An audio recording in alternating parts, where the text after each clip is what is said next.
என்னோட ஸ்டைலில் ரொம்ப ரொம்ப சிம்பிளாக வடைக்கறி எப்படி செய்யலான்னு பார்க்கலாமா?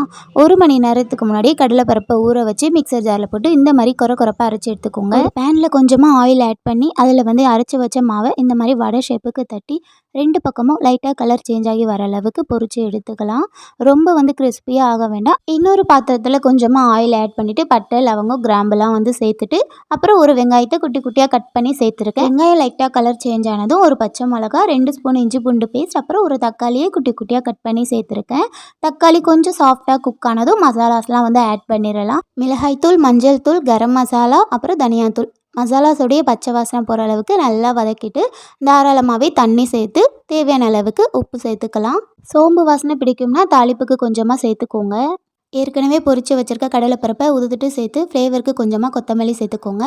இன்னும் குயிக்காக உங்களுக்கு ரெடி ஆகணும்னா குக்கர்லேயே நீங்கள் தாளித்து ஒரு விசில் வந்து விட்டுக்கலாம். டைம் இருந்ததால் நான் நார்மலாகவே குக் பண்ணிட்டேன். பாய்.